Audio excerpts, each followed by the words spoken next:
you all to our International E-Symposium on Research, Innovation and Entrepreneurship, Day 3, organized by DY Patil College of Engineering, Akode, Pune.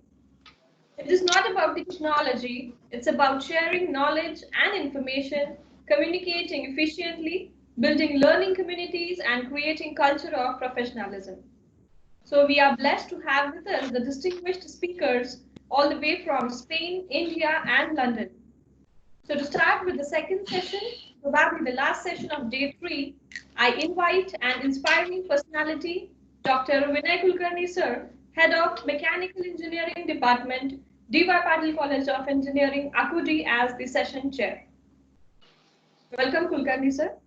Over to you.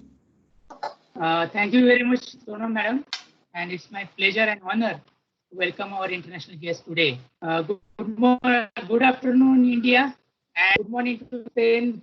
Buenos dias, Maran sir. Thank you very much for being today here with us. Dr. Deming once asked in the seminar in USA, one of the distinguished speaker, "What is your job?" Then the speaker said that I am the general manager marketing head. Dr. Deming said this is the title, not the job. So what is our job as a teacher? What is our job as a professor? What is our job as a researcher? What is our job as an engineer? That is what exactly we are exploring in last 3 days. This is how it has to be going further because engineering is dynamic. It changes every time. It changes every day. It changes every moment. And the post-COVID situation, it brings a lot of distress as well as the opportunities.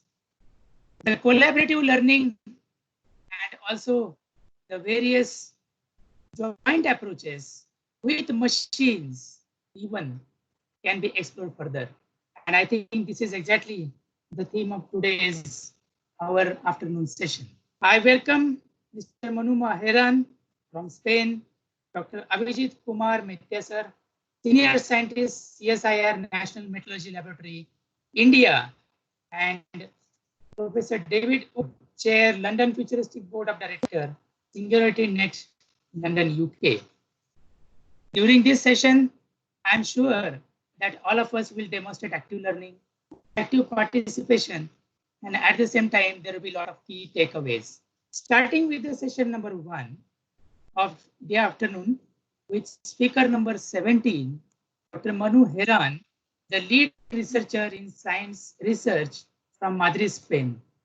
Good morning, sir, once again, and buenos dias to all of us from India to you.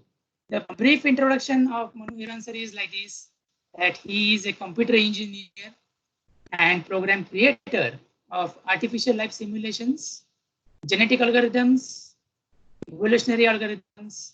He has authored 1,000 essays and 2 books dealing mainly with the subject of sentience in animals and machines, as well as evolution, cooperation, intelligence, death, ethics, and other things. And I'm sure this is going to be very particularly vital in post-COVID situation. He is the founder of Association Sentience Research, which develop, disseminate, and promote research on sentience aimed at a better world, and particularly reducing involuntarily and useless suffering. He is also an associate researcher in OPIS, Organization for Prevention of Intense Suffering. Manu sir is a public speaker on animal rights and also on the neglected possibility of suffering in inorganic substrates. So sir's topic today is digital sentience, recognizing sentience in machines. Let us see how the machines and humans collaborate with animals. Over to you, Manu Herran sir. Thank you very much once again. I'm sure it is going to be the excellent learning for all of us. Thank you very much. Over to you, Manu sir. Thank you very much. Can you hear me? Can you hear me? Yes, we can hear you. We can hear you. Okay, fantastic. Thank you. Fantastic. Thank you very much, Kailash Sao and all the team. that arranged these meetings. Thank you. I'm very happy, very happy, and very excited to share with you this research and collaborate together, trying to improve our knowledge about all those things. I'm right now in Madrid, in Spain. As you can see, I'm surrounded. I don't know if you can see me. I hope. I'm surrounded by those beautiful Egyptian paintings, and I hope the connection will be better in this storage of paintings. Okay, I'm going to share my screen to start the presentation. Okay, that's the subject. Can you see the screen? Okay. Yes, sir. Okay, the subject is digital sentience. We are going to talk about recognizing sentience in machines, how we can detect or recognize if a thing feels, and even we're going to try to get the tools to demonstrate sentience in machines. Okay, this is my LinkedIn page, and as Kailash said, I'm researcher in sentience research. I'm the founder of the association, and also working in OPIS, Organization for the Prevention of Intense Suffering. That's my objective in life. My objective is to prevent and reduce intense suffering. So I have a happy world, basically. That's my idea. I'm also the founder of a scientific magazine that is called Scientific Network. In Spanish, it's Red Científica. And I've been working all my life as a business consultant. I earn my living basically as a business consultant in customer relationship management, in IT tools to improve relationship with customers, marketing campaigns. I've been working in Spain, in UK and Poland, and working with United Emirates Arabs and Latin America as well. Okay, so the first thing, very important, I might be wrong. I might be wrong about sentience in machines. And that's okay, because one fundamental aspect in science compared to other ways of obtaining knowledge is the recognition of ignorance. So it's okay, I might be wrong. Maybe machines can't feel, and or if they feel, maybe there's nothing we can do about it. So I may be wrong, I accept that. And in that case, I will be losing my time and losing your time. Sorry for that. I'm sorry. Okay, I might be wrong. And okay, anyway, how we can get evidence about sentience in machines, how we can approach this problem. Okay, I think there are several ways of obtaining evidence, some better than others. Some are more scientific, others are less scientific. And well, this you can have a very quick overview of these tools. And we are trying to use these tools, these types of evidence to recognize or not sentience in machines, okay? But under that, I think there are some foundation of scientific method of obtaining knowledge that are very important in this subject, that are honesty, impartiality, and skepticism. This is very, very important.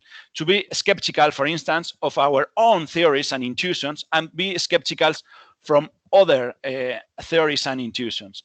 Okay. So, as I say, I may be wrong. Maybe machines can feel, or if they feel, maybe there's nothing we can do about it. Okay. But, and then why is relevant sentience in machines? Why is so important? Because I think it's important because the question whether a hypothesis is probable or not is not the only factor to consider. We must take into account not only the probability of the hypothesis, but also the consequences if that hypothesis will be true. So even if the probability, even if you believe that the probability of sentience in machines is very small, even if you believe that, considering that it's not very clear where sentience comes from, we might think twice before disregarding this idea. Because if true, sentience in machines, digital sentience, if true, its implication will be immense, particularly in reducing suffering. That is my personal objective. Okay, so let's take sentience in machines seriously. How to approach this? Okay, I'm going to start with a question. Where does sentience come from? And to answer these questions, I'm going to make another question. where does everything that exists come from? Well, we have a very good theory about everything, that is the theory of evolution. This theory perfectly explains the appearance and the behavior of all living beings, including basically animals, including all sentient beings, through the properties of matter, through physics, chemistry, and without, this is very interesting, without including sentience. So sentience is not necessary to explain the behavior of animals and all we can see in nature. However, sentience do exist, and we have the impulse of explaining it in some way. Okay, and one very prestigious and common way of explaining how sentience can be produced is through the thing that I call the evolutionary emergentist paradigm. Let's go deeper into this. It's very intuitive to think that we are animals, and we have brains, biological brains. It's very intuitive to think that we are sentient because our wet brains, because these complex systems that are natural brains that are result of evolution, which allow the emergence of sentience that it select because it's useful for something. Okay. And for me, the simplest approach to argue about the idea that machines can feel is that nature can naturally create systems like our brains in which properties emerge, like a recipient that has liquids inside, that you have a property that emerges when you have several sides of something and you can have water inside. So a property emerges in a recipient, or a property emerges in a natural brain.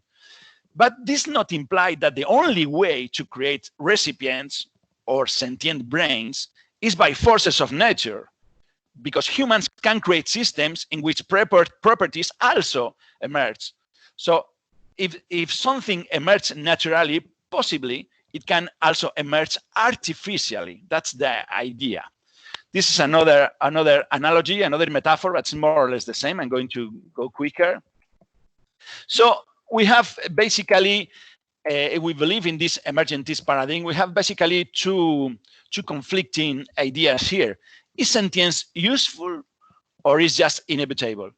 And this is explained by Harari in his book Homo Deus, because if we believe that sentience emerges from a central nervous system, the brain, okay, then there are two options. It's useful or it's inevitable. And Harari say, it's a very interesting sentence, sentience could be like the roar of the engines of the plane, not useful to fly, but inevitable, this roar, this noise of the engines.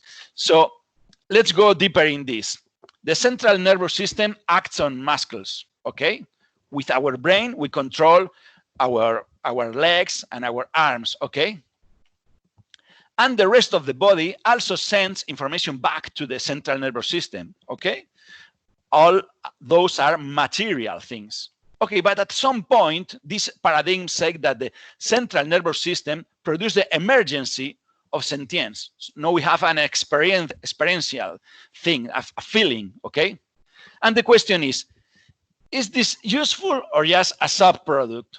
The question is this feeling, is this experience, is this sentience have an effect back to the matter or not? If it were true that sentience is intrinsically useful, then it will be saying that matter does not comply with the laws of physics, since at least under certain conditions, matter will be affected by something that is not material. This is very interesting. Okay, we can have another hypothesis about this, and one very interesting, maybe sentience does not emerge from bottom to top. Maybe it's the other way back. Maybe experience are not generated but invoke. This is the Platonic preexistence of sentience hypothesis. Okay, so let's go faster. There are different types of frameworks, not only this emergentist paradigms, even it's very popular. There are other frameworks, theories, approaches, paradigms to explain sentience and consciousness. Okay. And we can sort them, we can arrange them in four quadrants. I'm going to go quicker, but depending of the quadrant in which we are going to assign, we are going to give a different answer about the sentience in machines. This is well, some, it's not all the hypotheses, but some of the most important hypotheses and approaches about about sentience or related to sentience and identity, which can explain where sentience come from. Okay, so depending on the theory that we are working with, the answer will be different. Okay, so maybe some people that think that God has created everything, maybe those people answer the question is absurd. Machines cannot feel. Okay, maybe the people in the second quadrant will say, okay, dry machines made of plastic and metal cannot feel, but maybe a biological machine built using artificial biological cells could feel. Okay, in the third quadrant, we can find people saying, okay, we humans and other animals feel, and if we create artificial neurons or the equivalent of artificial neurons, we can have something that feels. And in the last quadrant, I call matrix, because strange theories we can find here, maybe they can say, oh, not only robots can feel, maybe atoms, even ideas can feel. We do not understand very well sentience, and we don't know what is possible.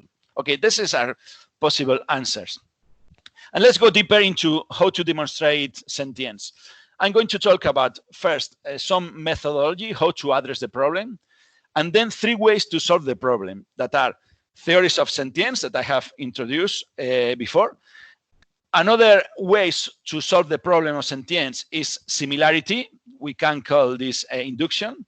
And another approach to solve the problem is the best possible explanation, that is called abductive reasoning. Let's go into that.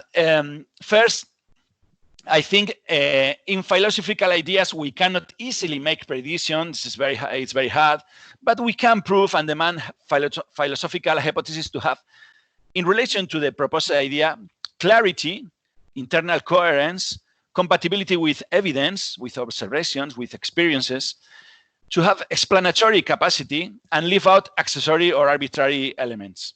And regarding the author of the hypothesis of the theory and the context, we can ask it for having honesty, impartiality, skepticism, recognize the intention and recognize the motivation. This is some ideas about methodology, how to approach the problem.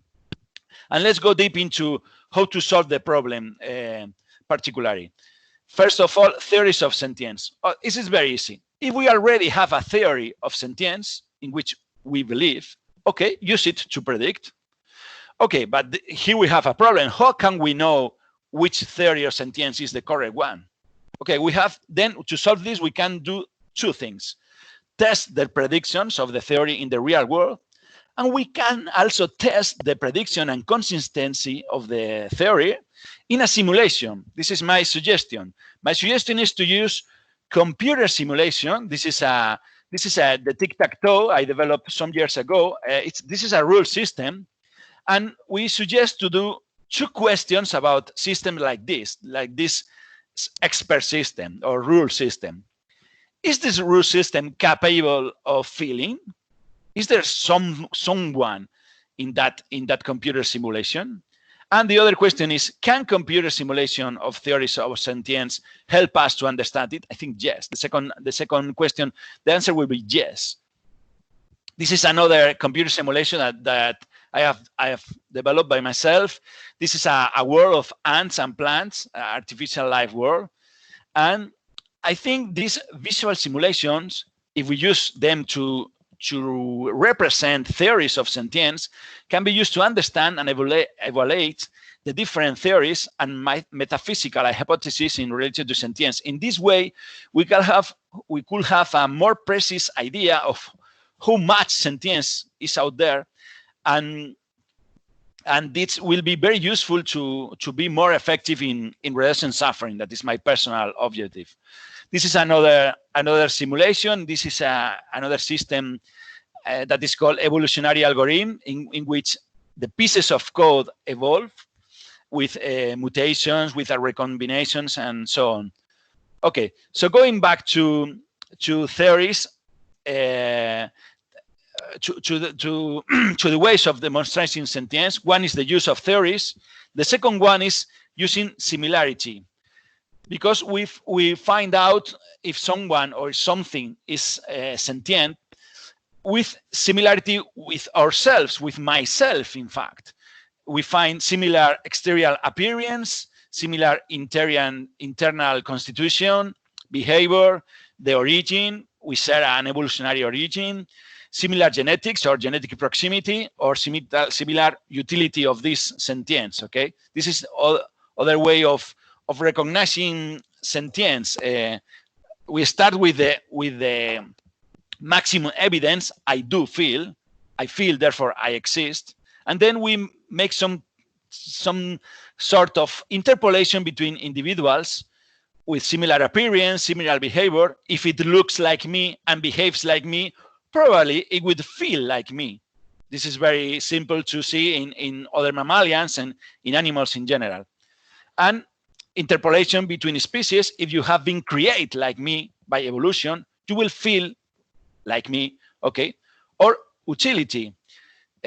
Evolution is testing things and keep those that serve from something, as happened to me, if sentience is useful for something or is inevitable. Okay. And the third mechanism to demonstrate sentience in things is the best possible explanation, some kind of reasoning like Sherlock Holmes in the movies. That is more or less, unless if it's an intentional deception, unless it's a fake, if a being seems sentient, probably it is. No? So in this sense, if it seems sentient, probably it is. But if it has been built just to seem sentient, if it's a fake, if we build a machine or something to fake sentience, probably it's not, because it's a fake. Okay? But on the other hand, if it doesn't seem sentient, it could still be. And in this case, as we said before, one way to clear this mystery is reasoning by analogy, the similarity with ourselves. But I believe that this can be unfair for several things, because the streetlight effect. I'm going to introduce the streetlight effect. This is the streetlight effect. If we are looking for the keys, if we are in the night and we have a street light, and we are looking for the keys because we have lost the keys to enter in our house. What we do, we look for the keys where there is light, and it's the same in sentience. We look for sentience not where it's more probably to be, but where it's more probably to find sentience, and in general by similarity to us. But I think we must look for sentience not just where it's more probably to find, but where it's more probably to reduce the biggest amounts of intense suffering. So I think we need to research sentience, the different hypotheses and paradigms, even if they seem very strange and very not very intuitive, okay, for us. Because if some of them, if it were true, it could lead an astronomical moral catastrophe, creating a lot of sentient beings, sentient machines all around the world or all around the universe, a lot of computer simulation. And if they are sentient, we will be probably creating an astronomical moral catastrophe. So this is why very interesting and very important to research this sentience in machines. Okay, and I agree, if something has been built simply to fake sentience, to seem sentience, probably it's not. But if we had a very powerful computers running simulation, the equivalent of 4,000 million human years, and after all those times in this simulation where evolution is simulated, and then a character in that simulation, when its nails say, ouch, oh, it hurts, then I will conclude that it feels. That's the point. That's the important point. Okay. So putting all together, I think we can create a formula just to summarize everything. Calculating sentience, the capacity to feel of an object, depending of several aspects or methods to recognize sentience. Theories about sentience, which are the theories, which are the predictions of these theories, and which are the importance we assign to every and credibility we assign to every theory. The likeness or semblance or closeness to us, and the best possible explanation. Okay. So I'm going to go quick. Sentience is a fact, and we recognize basically with the resemblance to us. But it's very important to know, to find out methods to discover if other objects very different from us are sentient or not, and prioritize limited resources to reduce suffering, in my opinion. And the situation could be worse than it seems, because we not only need to know which are the beings that are suffering, but we also need a better understanding about what sentience is, because according to some paradigms, the idea of being who suffers, apart from everything else, could be wrong, because theories are very, very different and show very, very amazing scenarios of how can sentience be. Okay, and the world is full of suffering and full of pain. And I think this is why it's very important. Okay, so just going to conclusions, I recognize that it's not crystal clear what sentience is, or what generates it or invokes it. But from different philosophical perspectives, machines can feel, depending on theory that we believe in. And the creation of machines or simulations, digital simulations, can, if they feel, can cause an astronomical moral catastrophe. So we should not roll out a hypothesis simply because they seem far-fetched or anti-intuitive, because its moral implications will be extraordinary. And we must continue carefully contemplating, understanding, and researching on various hypotheses about sentience. I have some recommendations, even slowing down the technological development until it's equated to moral development. We need both things, not only technological development, but moral development. It's very important, the convergence of values, search for agreements. It's extremely important, international, intercultural, and interaxiological collaboration, transparency in research. These attitudes of patience, humility, indulgence, strategy. I think we should do activism against experimentation in neurological, biological substrates. That is because it's very clear in my opinion that neurological, biological substrates, not only digital, can feel. So this experimentation is very dangerous, in my opinion. And to develop a scientific attitude, to be open and skeptical, to be impartial, honest, and recognize the motivation of our research. These are some, just finishing, yeah, I'm finishing, but these are some attitudes and attributes and behaviors that I think are very useful to avoid existential and technological suffering risk that I have mentioned. And the opposite are high risk. These attitudes and attributes or behaviors are very dangerous because they will promote existential and technological suffering risks. Okay, and what is mass proportional of action? My proposal regarding this problem is to disseminate these ideas and reasoning that lead to the recognition of possible sentience in machines. Disseminate the axiology. The axiology is the theory of value. The axiology that leads to the consideration of the moral relevance of sentience in machines. Promote an ethic based on the ability to feel. Promote the moral consideration of animals and the reflection about the reasons for this consideration of animals.